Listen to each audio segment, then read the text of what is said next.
Hai, selamat pagi. Saya Evi Sayono. Hari ini hari Selasa, tanggal 20 Juli 2021.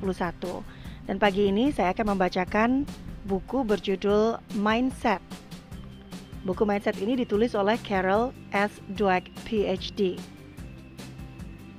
Mindset mengerti kekuatan pola pikir untuk perubahan besar dalam hidup Anda. Pagi ini kita akan membaca bab 7. Bab 7 berjudul Orang Tua, Guru, dan Pelatih. Dari mana mindset berasal?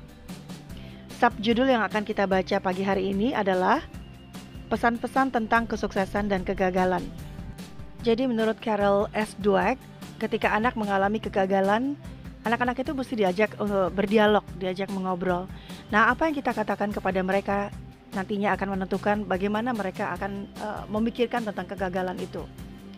Anak-anak yang tumbuh sebagai anak yang memiliki pola pikir berkembang akan beranggapan bahwa kegagalan itu adalah sebuah kesempatan bagi mereka untuk memperbaiki diri dan kemudian berkembang menjadi lebih baik lagi.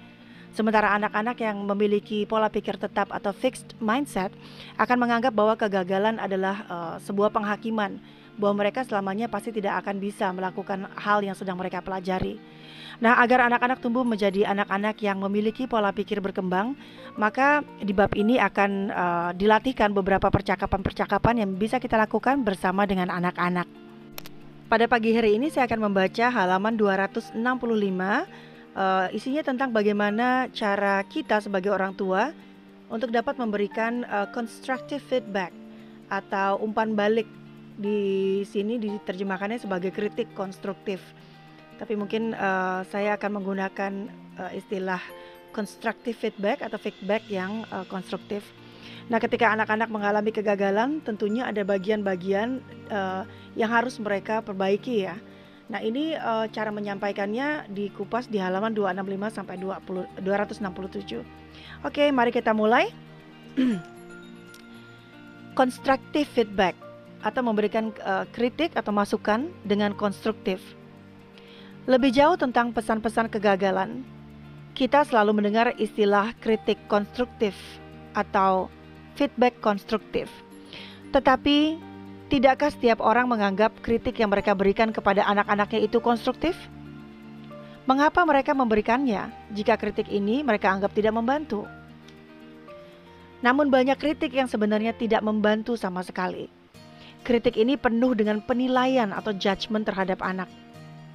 Konstruktif berarti membantu anak untuk menyelesaikan sesuatu, mengembangkan hasil yang lebih baik, atau melakukan pekerjaan secara lebih baik. Berikut adalah kisah Billy, halaman 266. Billy biasa terburu-buru menyelesaikan pekerjaan rumahnya. Billy juga seringkali melewatkan beberapa pertanyaan dan menjawab pertanyaan-pertanyaan lain secara singkat dengan cara yang buruk. Ayahnya marah, lalu berkata, "Inikah pekerjaan rumahmu? Tidak bisakah kamu mengerjakannya dengan benar? Kamu ini bebal atau tidak bertanggung jawab? Yang mana?"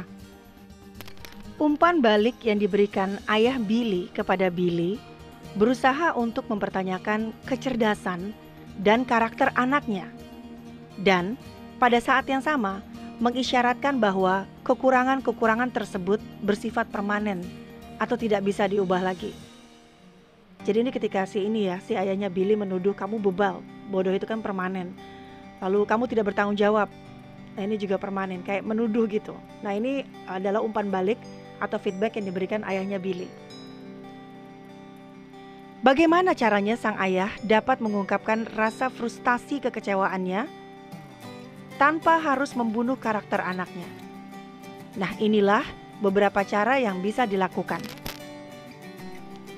Nah, ayah akan benar-benar kecewa jika kamu tidak menyelesaikan seluruh pekerjaanmu. Menurutmu, kapan kamu bisa menyelesaikannya? Atau kalimat seperti ini, "Nak, adakah sesuatu yang tidak kamu pahami dalam tugas itu? Maukah kamu mengajak ayah untuk menyelesaikan masalah ini bersamamu?"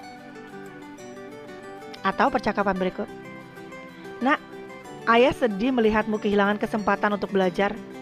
Bisakah kamu memikirkan cara untuk melakukannya sehingga dapat membantumu belajar lebih baik?"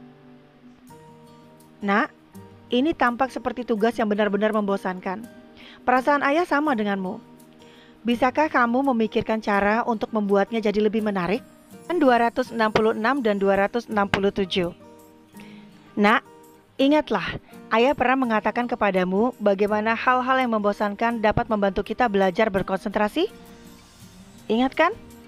Nah, ini merupakan hal yang benar-benar menantang. Ini benar-benar membutuhkan keterampilanmu dalam berkonsentrasi.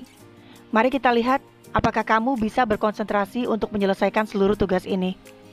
Kadang-kadang, anak-anak akan menilai dan melabel diri mereka sendiri.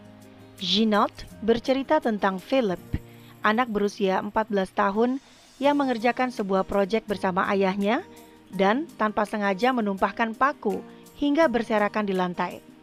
Dengan rasa bersalah, dia memandang ayahnya dan mengatakan, "Philip, astaga, aku begitu ceroboh dan kikuk." Ayah rasa itu bukan kata yang tepat kita ucapkan saat paku jatuh. Philip kemudian menjawab, "Apa yang ayah akan katakan?"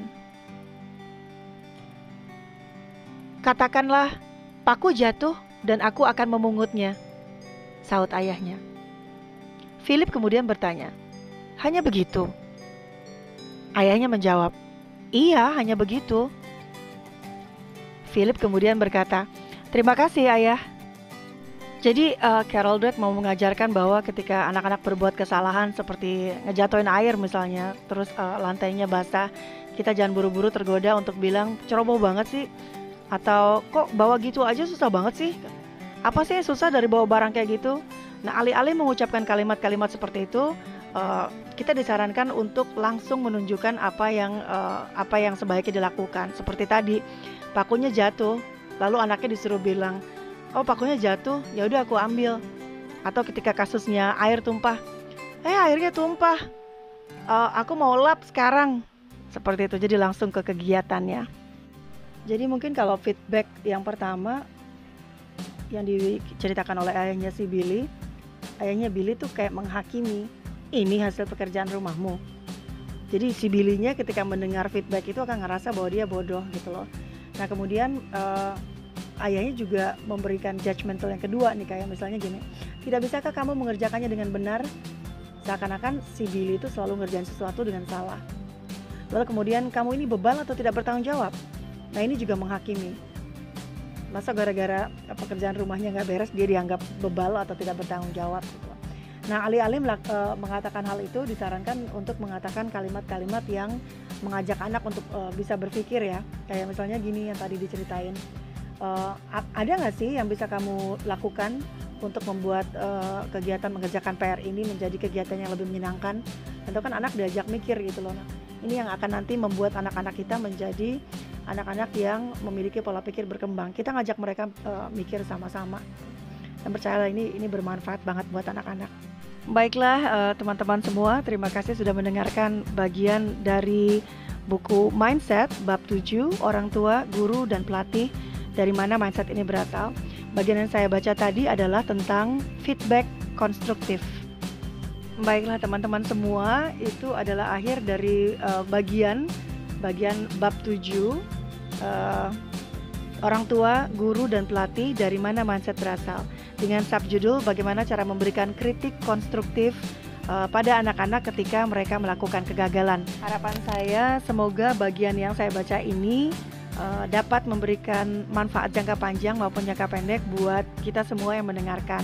Sekali lagi terima kasih telah mendengarkan bacaan saya pagi ini. Selamat menikmati Hari Raya Idul Adha. Terima kasih, sampai jumpa lagi di lain kesempatan. Selamat pagi.